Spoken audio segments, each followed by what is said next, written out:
You're planning a Himalayan trek, or toying with the idea, but you don't know where to start. This video is made for you. Even if you haven't the slightest clue of how to make this dream a reality, I am confident that I can give you all the information and advice that you need. Regardless of where you stand with experience, I will cover everything that there is to know about Himalayan trekking, specifically the Everest region, Base Camp, Gokyo, and the Three Passes trek. This guide will cover how to book your trek, planning a safe custom itinerary, transport options when in Nepal, equipment requirements, training for your trek, insights into what to expect day to day on the trail, sickness and medication, general sicknesses and altitude sickness, insurance, along with a brief section reiterating some frequently asked questions. So, without delay, let's jump in and begin planning your perfect Himalayan trek. I'm going to assume that you already have a destination in mind. There are so many great treks in the Himalayas, each offering a slightly different experience from the next. Regardless of what trek you want to do, you first need to decide how you're going to organise it. You have a few options. You can book through a trekking company local to your area, you can book through a Nepalese trekking company, or you can organise it yourself. Regardless of which option you choose, as of 2023 you have to hire the services of a guide in Nepal. Unless you're a solo trekker, this isn't going to affect your experience. In fact, I found that the guides were one of the best aspects of my 2 treks that I've done. Out of the 3 options, I would highly recommend that you book your trip with a Nepalese trekking company. This is the option that I took on the 2 occasions that I went to Nepal, and I don't regret it. Treks don't require monumental amounts of planning and logistics such as mountaineering, and most of the Nepalese trekking companies who are well reviewed should have no worries at all in organising your trip. This isn't your cheapest option, but importantly, it is the cheapest on time, as it takes all of the planning stages out of your hands, and it's certainly less expensive than booking for a Western trekking company that will more or less provide the exact same service. Most of the Nepalese trekking companies will have pre-made packages with set itineraries, and this is perhaps the only failing that these companies have. The reason being is that what these packages often aim to do is get you to your destination and back as fast as possible. What this means is that you're risking your safety with incorrect acclimatisation. However, don't be concerned about this, because in the next topic of this video, I'm going to be explaining to you how you can organise your own itinerary based off of correct acclimatisation. Just know to not go for the set itineraries, because that eliminates any of the issues that these companies have. The local company that I booked both of my treks with is Scenic Nepal Treks. They've been in business for about 10 years now, and they run treks all throughout Nepal. They have amazing, friendly staff, and they ace the logistics and support of my most recent trip to Nepal, despite having lots of hiccups with sicknesses and weather. I'm personally recommending them. This isn't a paid promotion at all, so if you would like to check them out, you can find their link in the description. Regardless of the trek that you have chosen, you can plan any high altitude trekking itinerary based off of daily altitude gain and distance. Below 2500 meters, distance and altitude gain really comes down to your fitness, as altitude sickness isn't yet a factor. Pick a distance that best suits you and your level of fitness at this altitude. Once you break above 2500 meters, you can now develop altitude sickness if you aren't careful, but the chances are quite low. Importantly, if you've been trekking up to this height and you haven't taken a plane or a helicopter from a lower elevation and done a big jump in altitude, you should still be fine to push 20 kilometers per day, but this could be tiresome. As a general rule, if you've taken a helicopter or a plane from a lower elevation, or if you just want to play it safe, I would recommend sticking to 15 kilometers per day between 2500 meters and 3500 meters in altitude. Upon reaching 3500 meters or thereabouts, you should take a rest day. Not an acclimatisation day, which is slightly different to a rest day, which involves you trekking up to a high altitude and going back down to sleep. You should take a pure rest day. For complete recovery, you shouldn't do anything. Most preset itineraries will have you do an acclimatisation day at around this height, but I find that for most people this is simply too much if you've just gone up to this altitude for the first time and you aren't used to altitude, so taking a complete rest day is by far the safest option. Beyond 3500 meters in altitude, you don't have to worry so much about the distance that you cover per day, as this is likely to be restricted by terrain. You more so have to worry about the elevation gain. The golden rule above 3500 meters in altitude is to ascend no more than 500 meters per day. Not overall elevation gain for the day, because Nepal is anything but flat, but if you started the day at 3500 meters, you do not want to end your day anywhere above 4000 meters. I would actually recommend staying below this 500 meter limit, somewhere within the realm of about 300 meters per day. Trekking isn't all about getting to your destination the quickest, it's about completing the entirety of your trek in good health and spirit. Pushing an itinerary and going fast will 9 times out of 10 lead to sickness and bodily strain, things that you must avoid at high altitude. Every 3 days of trekking, or after a particularly difficult day that you can't avoid, you should take another complete rest day. I'd recommend taking your complete rest days after any acclimatisation days. You should schedule an acclimatisation day once you hit 3,500 meters in altitude and 4,500 meters in altitude, where on this day you trek 500 meters or so in elevation to a viewpoint and return back down to your sleeping elevation. For example, on the Everest Base Camp trek, once you hit Namche Bazaar, which is about at 3,400 meters, you will trek up to about 3,800 meters to a viewpoint and return back down to your sleeping elevation. You can apply these guidelines to any map and any trek. Once you've created a draft itinerary, you should pass this on to your Nepalese trekking company, who should be able to refine it for you. Just make sure that they don't cut any days from your itinerary, and if they do, ensure that they give you a very thorough reason as to why they did it. To summarise, below 2,500 meters, your itinerary depends on your personal level of fitness, as altitude is not yet a relevant factor. From 2,500 meters to 3,500 meters, I recommend sticking to no more than 15 kilometers per day if you have trekked from a lower altitude, and no more than 10 kilometers per day if you've flown into 2,500 meters. If you have flown into 2,500 meters, do not substantially increase your sleeping elevation on your first day. Upon reaching 3,500 meters, you should plan an acclimatization day where you approximately trek to 4,000 meters and return to 3,500 meters again. Following this day, you should take a rest day, or plan an easy day of trekking. From 3,500 meters to 5,000 meters, I strongly suggest gaining no more than 300 meters per day in altitude, calculated between your starting and ending altitude for the day. Every 3 days, you should schedule a complete rest day. Upon reaching 4,500 meters, you should again schedule another acclimatization day, followed by a complete rest day. Once you reach around 5,000 meters, you should have by that point already spent about a week at altitude. Most treks will not go over 5,500 meters in altitude, and as such, your acclimatization should be complete. Still abide by the rule of having a rest day or an easier day of trekking every 3 days or after a particularly hard day. It's also a very good idea to allow yourself a set amount of contingency days if your plan goes sideways for whatever reason it may be. Make sure that your trekking company is aware of these contingency days and is flexible in their planning. After your arrival in Kathmandu, you're still a reasonable distance away from your trailhead. Depending on the region you have chosen, there are a few means of transport that can take you there. You can bus, jeep, bike, or fly. Land transport is always available, and there are a few trailheads that are accessible via plane or helicopter. Lukla, which is the trailhead for most treks in the Everest region, hosts the Tenzing Hillary Airport, which accepts flights from Kathmandu. However, due to the nature of mountain weather, the window for flights on most days is very small. As such, most flights from Kathmandu to Lukla now begin in Ramshup, a small rural town located 4 to 5 hours east of Kathmandu. Flights from Ramshup to Lukla only take about 15 minutes compared to the hour from Kathmandu, and so the chances of your flight remaining on time is a lot higher. I recommend this option if you can stomach the 5-hour bus ride along Nepal's rural mountain roads. Take it from me, I get very motion sick and I was still able to do it this way, however, I couldn't have done it without motion sickness medication. For treks originating in Pokhara in the Annapurna region, you also have the option to fly in from Kathmandu. These flights, again, are often delayed due to weather. Some trailheads are only accessible via jeep or bike. Nepal's road infrastructure continues to advance further into the mountain region, but at this point most of the roads are just thin cuttings in the mountainside. Due to the poor road conditions, it takes a long time to travel a small distance. If this applies to your trek, make sure you allow at least a day for travel. If you don't mind the road travel, obviously it is the cheaper option, and it can also be an exciting addition to your adventure. However, if you get motion sickness or you're shorter on time, then book flights where applicable, but just know that the weather can sometimes ruin your schedule. In any case, plan at least one contingency day around travelling. Once you've organised your trek, itinerary and transport, it's now time to consider your equipment requirements. This is very important to get right, as poor equipment or lack of an important item can easily detract from your trekking experience. Let's first discuss clothing.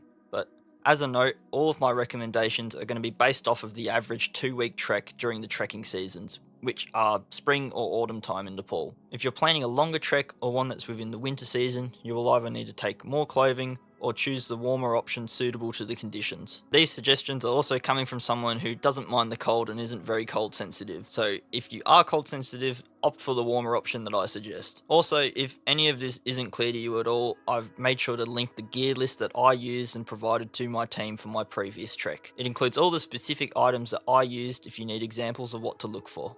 The most important item of clothing, if you can consider it as such, are your shoes and socks. Get these wrong and you're going to have a horrible time, but get these right and you don't even have to think about foot troubles at all. Ensure that you have a shoe that fits your foot, which should be self-explanatory enough, but don't go ahead and go and experiment with new options. Go with what you know and go with what is comfortable, be it a boot or a trail runner, whatever you think is best for you. It doesn't matter so long as it doesn't introduce problems. If you need new shoes for your trek, try and buy them about 3 months out from your departure date so that you can spend time training in them and mould them to your feet.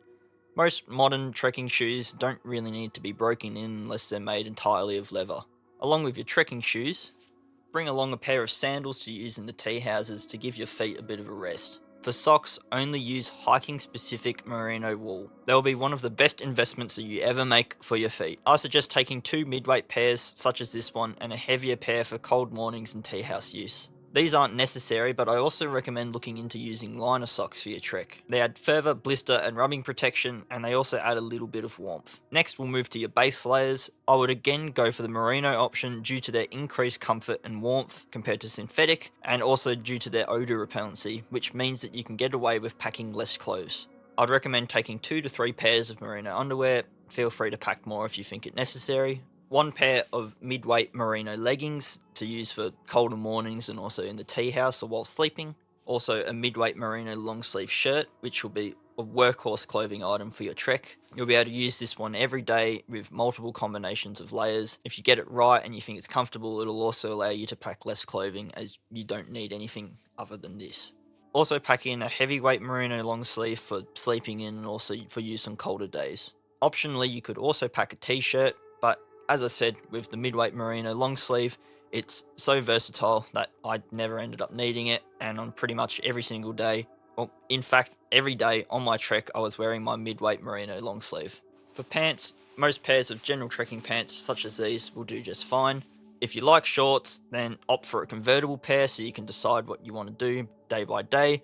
But again, for every day, I was wearing a pair of lightweight soft-shelled trekking pants. Next up are your mid layers. I like to bring a thinner fleece mid layer, which can easily go over my base layers for increased warmth and under any of my outer layers. Optionally, you could also pack in a heavier fleece. However, as I said, because I am less cold sensitive, I just went for a mid-weight down jacket option as my source for insulation, but it also covers the same thing that a heavyweight fleece would. I think these are more suitable anyway, as they'll give you more warmth. Next, for my most used layer out of anything, which you would have seen this lovely blue jacket in many of my videos, including probably the thumbnail, because I was in this jacket every single day.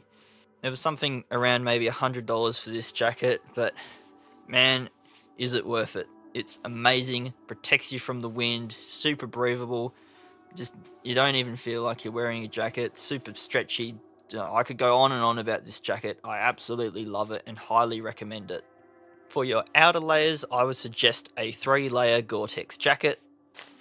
These can be expensive, but you don't need to go for the craziest option, but you do need something to protect you from the really strong winds that you will find at altitude, along with any surprise blizzards or rainstorms that you might experience. A typical rain jacket just won't give you the protection that you need.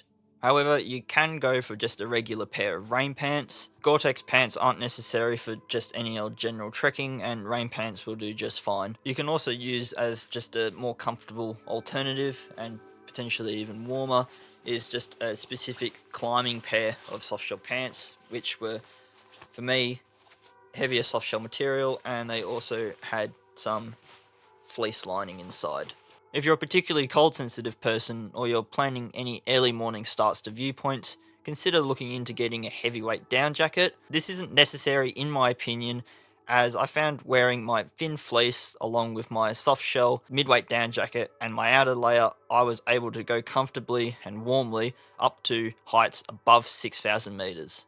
This is with temps as low as minus 15 degrees with wind. I make this point as heavyweight down jackets can be quite expensive, and if you're having to go out and buy all of this gear that I'm suggesting, it can add up quite quickly, so any savings you can make should be welcome. For just general trekking within the trekking seasons, you only need a few accessory items, but they are quite important. To protect your hands, you'll need a few pairs of gloves, just a general thin liner pair, such as this one. They're just merino, they don't offer anything else, but they'll keep your hands protected and they'll keep them warm when you're moving. You'll also want a windproof pair of gloves, reason being for the name really, to protect you from the wind, made of soft shell or leather. Ideally, they would also fit over your liner gloves and you can combine them to make quite a warm pair of gloves. If you do plan to do any early morning starts to trek to high altitude viewpoints or such, it would be a good idea to consider bringing along a pair of mitts. Down mitts are quite good because they're really light and they're really warm. Arguably the most important accessory item is a buff face cover.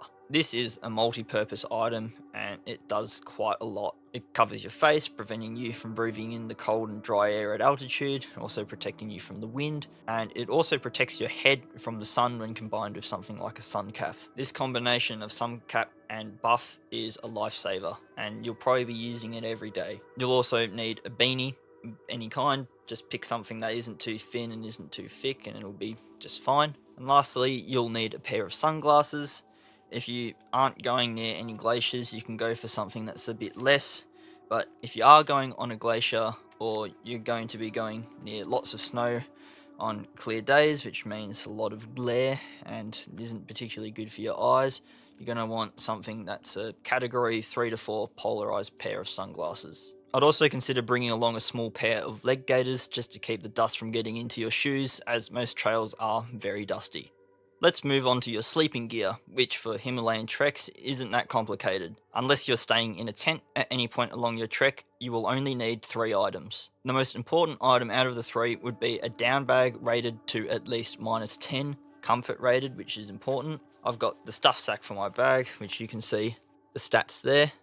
And this one is also just a cheap option from Anaconda, which is the Australian equivalent of REI from America, so it's just sort of like a home brand. It's not too crazy of a down bag, but I've had it for quite a while. I've used it twice in Nepal. I've used it for snow camping, etc., down to temperatures colder than minus 10, and it's been perfect. So just make sure that the comfort rating is minus 10, not the limit. That's very important to get right. The next item out of the 3 is a sleeping bag liner. This can help to just keep your down bag clean, but you can also combine it with the quilts that are provided in the tea houses at lower elevations where it mightn't be cold enough yet for you to get your down bag out. Lastly, bring an inflatable pillow if you can find them comfortable, or if you don't, bring just a pillowcase, as all of the tea houses will have pillows. Also suggest bringing headphones as part of sleeping equipment because they can be very necessary in the often crowded, noisy tea houses at night. There's a number of different noises that can keep you up, so having anything to drown them out is going to be a lifesaver for you. All of the tea houses are going to provide beds, pillows, and additional quilts. Combining the quilt that the tea houses give you with your down bag provides lots of warmth. Sometimes you won't even need to use your sleeping bag, as I mentioned, at the lower elevations, and just using your liner in combination with the quilt would be more than enough, which surprises a lot of people considering that you say that you're going to the Himalayas and that they'd think it's quite cold, but the reality is it's actually quite fine on most days. If you're planning on sleeping in a tent at any point along your trek, or you just want to play things safe in case you arrive at a tea house and they don't have enough room, consider bringing an inflatable mattress of some kind, something that has some insulation to it but doesn't need to be incredibly warm. Now let's move on to trekking equipment. For trekking, we're using a porter to carry the majority of your items from tea house to tea house. You'll only need a 20 to 30 litre day pack to carry your essential items. I recommend hiring a porter where possible. It helps you out a lot on the trail, and it's good to give the locals some work, and it's also even better to tip them very highly at the end if you can. When going with a porter for your day bag, you'll only need something such as this. I didn't use this on my trek that I did because I was also mountaineering, but if I was going back, I'd use something simple like this. The example that I just showed is only a 25 litre backpack, and really you don't need much more. Obviously, you're going to need a duffel bag if you're going with using a porter. Most of the trekking companies are going to provide their own duffel bag to you, but if not and you want to use your own, go for something that's around 60 litres. If self-supported is more your style and you don't want to use a porter, then I'm sure I don't need to recommend to you what backpack to use, as I'm pretty sure you know your gear better than I do. Some accessories to consider with your backpack would be a waterproof pack liner of some kind, along with various stuff sacks to organise your gear inside of your day bag, but mainly in your duffel bag. And then lastly, a rain cover of some kind in case of the odd snow or rainstorm. Nearly forgot, and these are just two more items more related just to general travel, but air tags, very good, along with padlocks to keep your gear safe. For hydration, a water bladder is unrivaled for easy access, which is really important. You want to make it as easy as possible for you to drink water so that you're doing it regularly. 2 litres is a good size. This is the size of this hydration bladder here. In combination with this, I'd also recommend bringing along some kind of Nalgene. The Nalgenes are good to use for hot liquids like teas, but you can also fill them up with hot water and put them in your sleeping bag for a hot water bottle. On the topic of hydration, I highly recommend you to use purification tablets instead of buying bottled water. Pretty much all the water that you find in the Himalayas is going to be pure, but there is obviously the danger of having some kind of bacteria in it, and using purification tablets makes all of the water completely safe to drink. The tablets are cheap, effective, and they also save you from adding to the landfill with plastic water bottles. Another item that I highly recommend for long distance treks are trekking poles. Even if you don't typically use them, their benefits stack up over long distances and they'll help to keep you feeling fresh and injury free. Finally, micro spikes are very handy to carry, particularly if you plan on doing any high passes which may involve you crossing over snow or ice. It'll also be really good if you plan on trekking in any of the colder months where it's more likely that there's going to be snowfall. Now for electronics, which there are only a few essential items. One of them, and probably one of the more important ones to bring, is a head torch of some kind, just for use within the tea houses or any early mornings. Doesn't have to be anything crazy, but just a rechargeable one and not one that takes batteries might be better. The next item can vary depending on how much tech you plan on taking with you, and that item is a battery bank of some kind. I took two 20,000 mAh power banks with me, one which also had solar recharging capabilities, and both of them lasted me over 10 days. I was initially skeptical of how effective the solar powered battery banks are, but with how much sun you get in high altitude, they do give you back a surprising amount of charge. You don't just have to rely on solar panel charging, however, you can also recharge just regular battery banks like this one at tea houses for a specific cost. Next we have toiletries. This list is going to vary person to person depending on what you deem acceptable, but the universal basics are as follows. Toothbrush and toothpaste, a stick of deodorant, eco-friendly wet wipes such as the wilderness wipes from Cedar Summit. I recommend these as showers in the Himalayas, in my opinion, are a waste of time and leave you cold and miserable. If you really do want to test out the showers, which aren't available everywhere, then bring along a packable towel and environmentally friendly soap. Finally, I'll mention a few miscellaneous items to include in your kit. A repair kit for field repairs of clothing and shoes. It should include items such as patches and a needle and thread if you know how to sew, repair tape and glue, cord, and a small multi-tool. A travel wallet to store your important documents, money and passport, reading material, card games, or another way to pass the time in the tea houses, snacks, ideally high in protein or quick digesting sugar for energy, and lastly a map of the region along with a compass in case of whiteout navigation over unclear trails. A note for those thinking of hiring or buying all of their equipment in Kathmandu,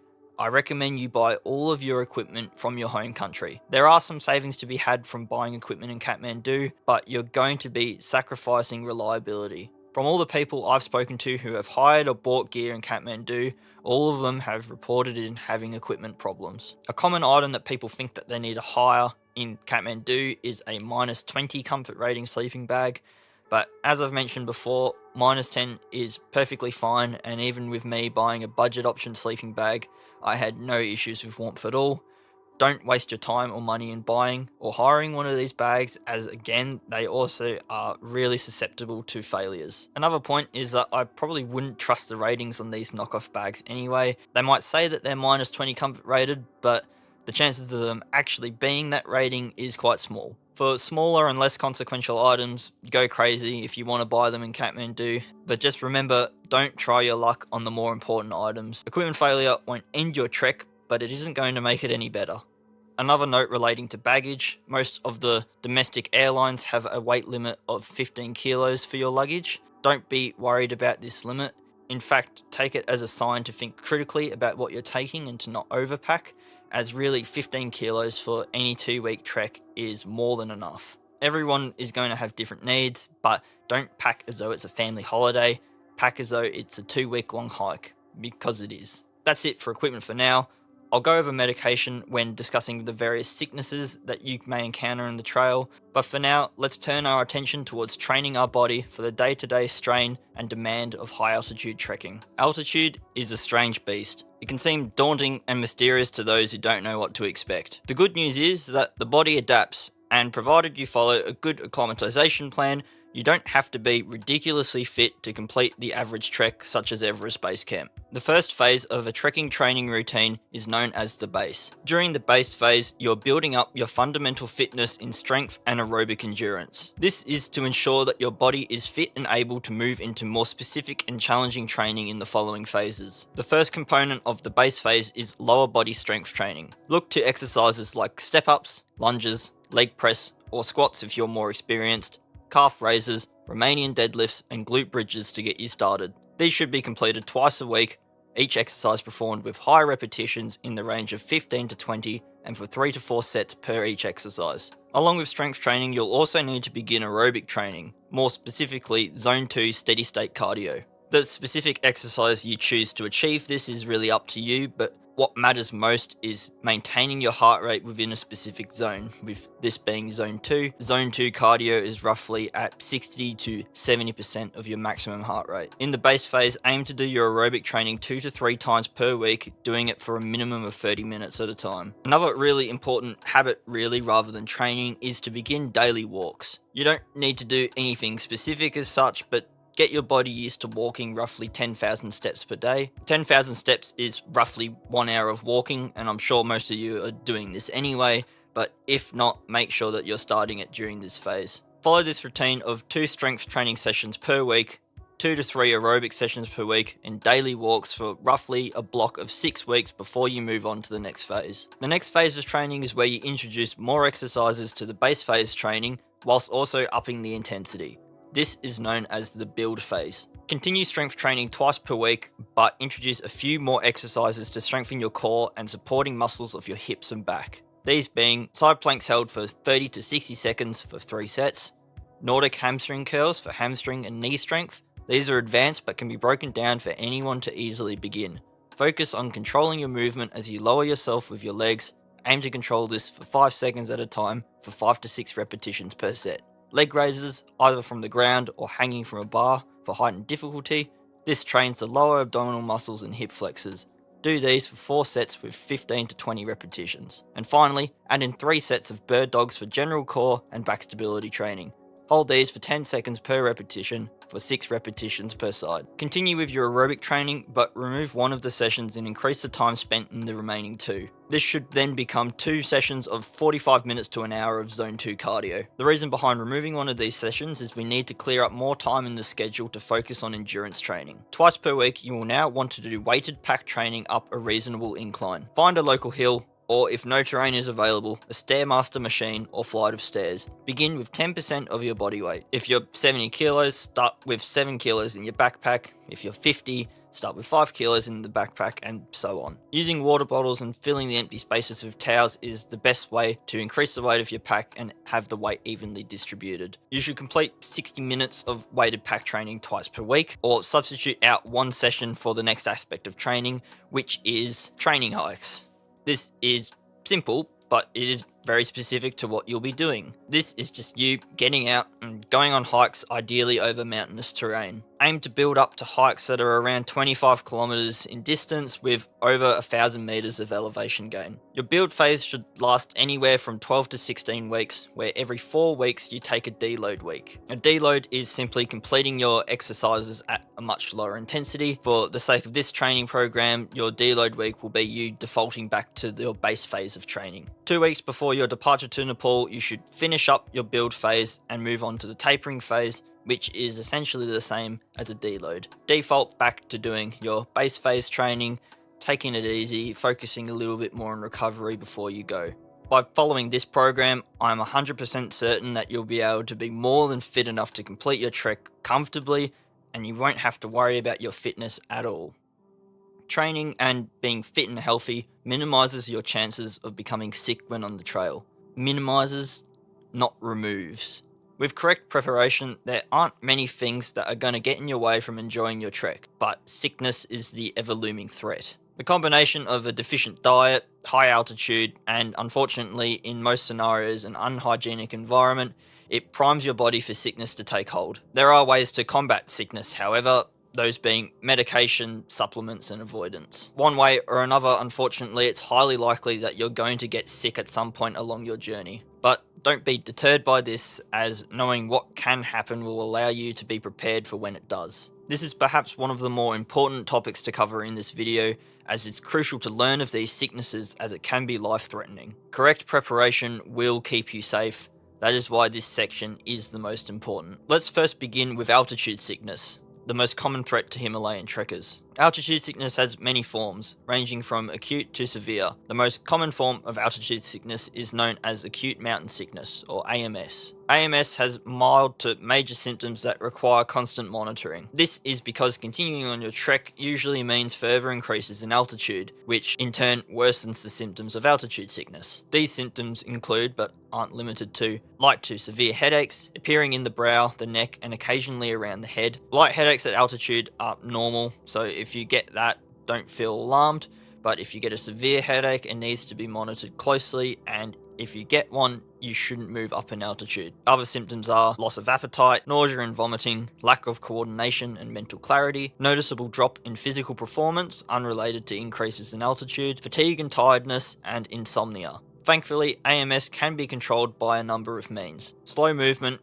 gradual increases in altitude per day, good hydration, and avoidance of cold weather such as winds in the afternoon or rain are all good ways to ensure that you aren't going to develop symptoms of altitude sickness. For light symptoms of AMS, you can usually clear up any of them with taking regular painkillers like paracetamol and anti-inflammatories like ibuprofen. If you do get these symptoms, know that most people can't avoid them and that it is very normal to feel low and agitated at altitude. If symptoms continue to worsen and they aren't indicative of any other complication, then the drug known as Diamox or acetazolamide is often used to clear up more severe cases of AMS. Diamox is quite a strong prescription medication and can give you side effects that mimic altitude sickness. I'm not recommending you to take Diamox, I'm just providing you with the information so that you can make your own informed decision. In order to avoid the more severe side effects of Diamox, which are the ones that mimic altitude sickness, ensure that you're taking only 250 milligrams of it per day,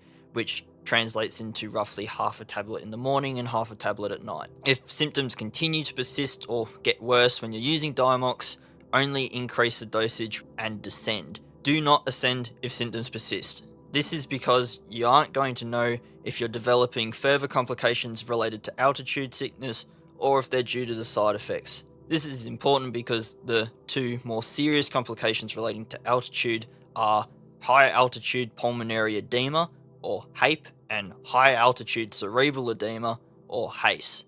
HAPE and HACE each have early signs that also align with symptoms of AMS. HAPE and HACE are both life-threatening conditions, but they can be avoided. Symptoms of HAPE include shortness of breath, even when resting, coughing and or wheezing, congestion, signs of abnormal weakness, rapid breathing, and rapid heart rate. Some of these symptoms can seem like you have a chest infection, so you need to try and look out for early developing signs that are dissimilar to chest infections. These are most notably abnormal weaknesses and a low blood oxygen level. Now, symptoms of HACE include confusion, lack of coordination, sensitivity to light, rapid heart rate, blurred vision, and severe and painful headaches. Symptoms of haste are similar to severe migraines, head infections such as meningitis or sinusitis, and alcohol poisoning. You should not let the condition develop to a stage where the aforementioned symptoms can be identified, as this is late stage and is very dangerous. Early signs include abnormal weakness, low blood oxygen level, and headaches that are non-responsive to painkillers. Both HAPE and haste need to be addressed really quickly, and the only way to cure these conditions is to descend from high altitude. If these are early signs and not really severe symptoms, even just a drop of a few hundred meters for a night can clear them up. But if they're more severe, do not take the chance and get a helicopter evacuation immediately. The next most severe kind of sickness that you can develop at altitude are bacterial and viral infections. The most common of these infections are chest infections, sinus infections, and stomach infections. Viral infections aren't as serious as bacterial infections, but due to the fact that you're at altitude and most likely have a weakened immune system, they can still be quite serious and give you a good level of discomfort. General immune boosting supplements and general painkillers and the like are most likely going to be able to clear up any viral infection, but it's the bacterial infections that are going to give you more problems. Bacterial infections are more severe than viral infections. They last longer, and they have the potential to end your trek without prior preparation. You should carry general antibiotics for the three most common bacterial infections, those being chest, sinus, and stomach. If you develop a bacterial infection in the beginning stages of your trek, it's probably a good idea that you end it then and there, as continuing up is most likely going to hurt you more than it is going to help you. High altitude tea houses are prime environments for viruses and bacteria to spread. Try and minimise the time that you spend in the dining halls of these tea houses, particularly as you climb higher, and be absolutely on top of your hygiene. The final sickness I'd like to touch on is food poisoning and just GI issues in general. Food poisoning is very common in Nepal and in the Himalayas, but it can be avoided very easily by sticking to a vegetarian diet. Avoid all meat, cheeses, and fried food when on the trail. Stick to eating steamed vegetables, toast, soups, and the like to get you through the trek. It can seem a bit boring, but with the alternative being that you have food poisoning, it's much better to stick to the boring and safe diet. Make sure that you have medications for food poisoning and GI issues on hand if you do happen to fall ill because of them, but by following the safe vegetarian diet, nothing should go wrong. Now that we've covered more of the three more common types of sicknesses that you can develop at altitude, let's throw all the medications together into a first aid kit, along with a few more items that I haven't mentioned. Lots of general painkillers and anti-inflammatories, paracetamol and ibuprofen, specific painkillers for cold and flu symptoms, Diamox, good to have on hand even if you don't intend on taking it, immune system support supplements, which are vitamins and probiotics, antibiotics for chest, sinus and stomach infections, throat lozenges, anti-nausea tablets, medication for GI issues and food poisoning, foot care items being blister patches, moleskin and sports tape, sunscreen, lip balm or Vaseline, moisturiser, and lots of electrolytes. Alright, we're about halfway through now. Hopefully I haven't lost your attention, as everything I've been saying is pretty important, especially concerning the last chapter, but this next chapter hopefully should alleviate any concerns you have about getting sick on the trail, as we're going to be talking about insurance. No matter how diligently you prepare, there's always going to be the chance that something's going to go wrong. Thankfully, most insurance companies now offer tailor-made packages for high altitude trekking, with many even listing the Everest Base Camp trail as something that they 100% cover. Adventure travel insurance specifically will cover you for any mishap that can happen on a high altitude trek. Not every travel insurance policy on the market will cover you for high altitude trekking, and you need to make sure that you check off a few boxes to ensure that it covers you. First of all, you need to make sure that you select the Adventure travel insurance policy, which is usually an upgrade on a standard policy. These policies will allow you to be covered up to a certain height, which is usually 6,000 meters. This height is fine, as all treks in Nepal do not exceed 6,000 meters unless you're doing peak climbing, in which case you're not going to be able to get insurance for that anyway because you're going to be using technical equipment. Next, you'll need to carefully read over the policy's emergency evacuation procedures and the medical cover that they provide, as this is what you're going to need to know in the most likely scenario, which is where you're going to need to be evacuated. Note down any contact numbers that you see, make sure they're for your local country and not just international, and also make sure that you let your trekking company know of any of these procedures. Usually the companies will have a specific procedure that they need to follow in order to organise a helicopter evacuation. I haven't personally needed to make any claims through any of my insurance providers that I've gone with in the past. However, a few that I can recommend that I've seen to have good reviews are Covermore and World Nomads. Next, we're going to discuss what it's like on a day-to-day basis to trek at high altitude. By training well and having good trip planning, organisation and equipment preparation, your day-to-day on the trail should be pretty stress-free and enjoyable. With a typical itinerary, most days should be 5 to 10 kilometres while you're ascending, and 10 to 15 kilometres once you've acclimatised or are descending. These distances are obviously very manageable when moving slowly, and most days take 5 to 7 hours. On most days, you'll aim to leave the tea house at about 8 o'clock in the morning. Prior to this, you would have packed your overnight duffel, prepared your day pack with any items out of that duffel bag before you lock it up, eat breakfast, and importantly, try and get as much hydration in as possible. Some people find this difficult, but I suggest having maybe a cup of coffee, a bit of tea, and then try and get down about a litre of water before you leave. When preparing your day pack, make sure that you include the following items: a warm layer, your waterproof layers, 2 litres of water or more depending on the distance to the next town, your med kit, repair kit, hats, thin gloves, sunglasses, snacks, hand sanitizer, and important items like your passport and currency. Everything else that you don't need while trekking should be in your overnight duffel bag. You can organise your duffel bag or the systems that you have in place over the many days that you have trekking. I organised all of my sleeping gear into one large stuff sack, which included my sleeping bag liner, my inflatable pillow, and my sleeping thermals. This is because these were the items that I mainly took out of my duffel bag. Everything else was organised into separate stuff sacks or Ziploc bags and such, and they really remained in the duffel bag throughout the entire time. I separated everything else into categories such as additional medical supplies that were in their own Ziploc bag, my toiletries which were in another Ziploc bag, additional clothes, etc. Most walking is broken down into blocks of 2 hours, where these blocks are separated by having an extended break, such as tea breaks and lunch breaks. Brief stops are also made within these blocks every 10 to 15 minutes, just to ensure that you aren't pushing yourself too hard and that you're staying hydrated. Make sure to set a walking pace that almost seems too slow to you, almost snail pace really. You don't want to be the first person arriving at the tea house at the end of the day, as that will usually mean that you're the first person to develop a headache. High altitude trekking is all about being slow and steady.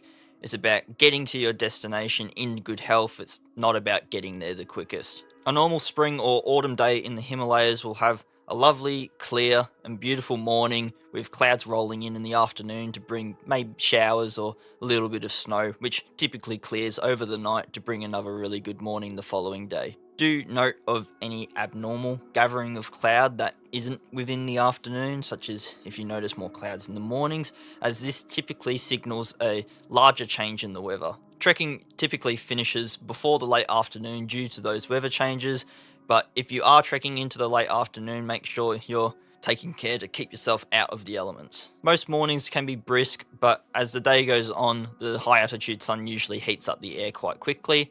However, the wind is always going to be chilly at high altitude, and that is the main thing that's going to get you cold. When at the lower altitude, say below 3,000 meters, you may find yourself only wearing your base layers, but as you get higher and you're trekking during the day, the only additional layer that you're likely going to find yourself wearing is a windproof layer. If you're following the typical itinerary that I suggested in this video, most days are going to be fairly relaxed and easy. This is especially so if you've trained and prepared well, which gives you plenty of time to relax, take it easy, and take in the surroundings. Just ensure that you keep your pace nice and steady, you stay hydrated, and you're on top of your health before it potentially deteriorates.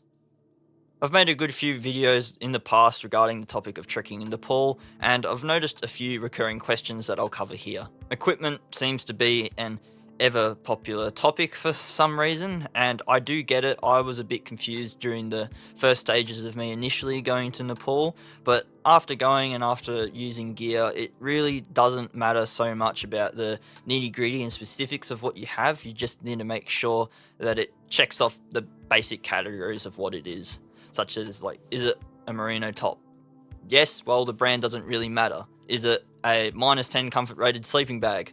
Yep, well, again, doesn't really matter about the specifics as long as it checks off that main box. So don't worry too much about brands or flashy marketing words. Just go for quality and follow the rough guide that I've provided in this video.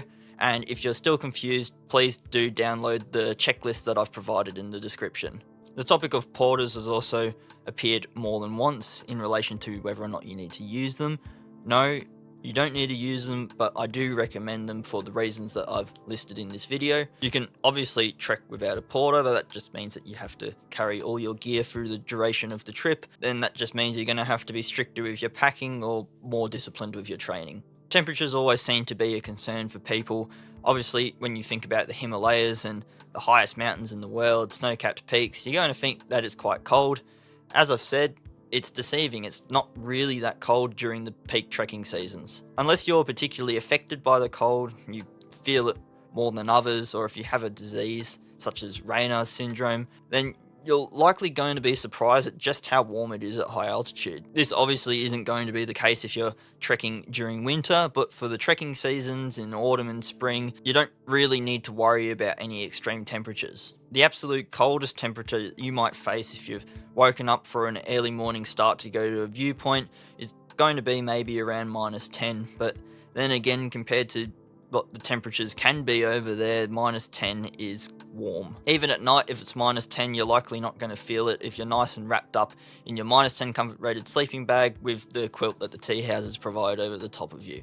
All I can say is that if you feel uncertain about any of the topics in this video, watch the video again. I really have made sure to cover all the information that has helped me trek to and summit 2 different 6,000 meter peaks in the Himalayas. I've done the treks with an extra layer of challenge on top of it, and if you only have the goal of trekking, then this is definitely all of the information that you should need. However, of course, if you do need any clarification for any of the topics in this video, please reach out with a comment and I will get back to you. Trekking in the Himalayas is a life-changing and achievable goal for anyone. Regardless of any issues that you might face along the way, trekking in Nepal is an unforgettable experience, and it's unlikely that you're only going to want to go there once. If this video helped you in any way, I would really appreciate it if you left a like, and consider subscribing if you want more informative and value-driven hiking content. Thanks for your time, and I wish you all the best on your eventual trek in Nepal.